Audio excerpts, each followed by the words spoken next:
Hyundai Genesis road test.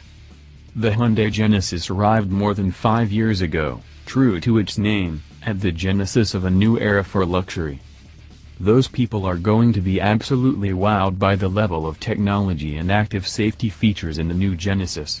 From automatic emergency braking and full stop and restart radar cruise control, to various other detection systems and an active lane departure and lane keep assist system that studies lane markings and will steer you along for 15 or more seconds before scolding you to get your hands back on the wheel, the Genesis now has an active safety set, mostly matching what's offered on German luxury sedans. That's not all, however. The new Genesis has the best steering of any Hyundai we've ever driven, and among the best of what's offered in models more on the comfort side of the luxury sedan realm. The new rack-mounted electric power steering system, supplied by Mando, which also supplies the unit in the Chevy Camaro and SS, is very well tuned, in a way that Hyundai hasn't been able to master in its other cars, with a light and precise but settled feel on center, and weighting that gathers convincingly around tight corners. The rack itself is of the mechanically variable ratio type, which gives this big sedan the right kind of nudge it needs at times. Ride quality in the 3.8 V6 models is excellent. Hyundai has also, with some help from Lotus, who gave input and advice, managed to give the Genesis the kind of supple yet firm ride that's also eluded it otherwise. Throw it harder than most Scottsdale types might into a tight corner, and this car has remarkably neat body control for a 4,000-pound-plus sedan. The 3.8 Ultimate we spent the most time with would bite into each corner with more enthusiasm, and the car as a whole felt more balanced. And as for the top-of-the-line Genesis 5.0 V8 Ultimate model we drove later in the day, its continuous damping control, CDC, air suspension setup, which you might expect to ride and handle better, seemed to mute out some imperfections straight ahead but become flustered and off course the moment we took a turn on choppy pavement, hopping and shuddering. It was also a bit surprising that the 2015 Hyundai Genesis seemed a more cheerful car with the V6 in most respects.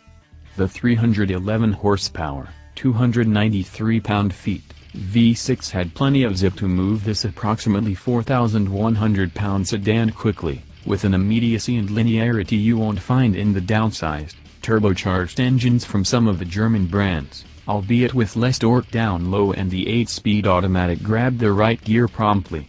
With the 5.0-liter V8 you can otherwise get, makes 420 horsepower and 383 pounds-to-foot on premium gas. Regular is okay, but with output reduced somewhat, the engine reacts, and sounds, like it was mounted in another time zone. It's a quiet, distance presence, and drive-by-wire throttle response for the TAL V8 also felt noticeably more delayed than that of the V6. In all, there just isn't enough to justify choosing this definitely more nose-heavy version.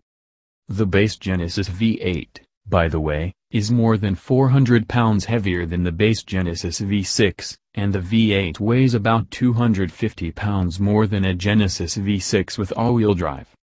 Hyundai turned to Magna to engineer and develop the all-wheel drive system in the Genesis, called Track. Essentially, it manages the torque delivery between the front and rear wheels with a wet clutch pack that's computer-controlled and essentially infinitely variable. Through its motor, actuator system, it can either quickly reroute power toward the wheels with the most traction, or delicately manage the distribution during high-performance driving. With open differentials front and rear, and additional management through the stability control system, torque flow can be managed left to right as well, to help, for instance, in situations in which three wheels are on ice. Up close, the Genesis adds up to even more value and charm than you might think, and it's far more enjoyable to drive than we anticipated. The Genesis will remain, to some skeptics, a delusion of grandeur. Even into its second generation, you can catch it at times pretending it's bigger than it is. There's something a little Mulholland Drive about it. On the other hand, the Genesis lets you play the game, and it could cast you as smarter. Put the brand blinders on, however you might do that, and the Genesis shines. If you're okay foregoing the pedigree, the heritage, and the cachet of the three-pointed star or the big L on your vehicle, and you really do gauge your car ownership by a sweet spot between nuanced luxury, comfort, value, and overall sensibility, then the Genesis is that sweet spot.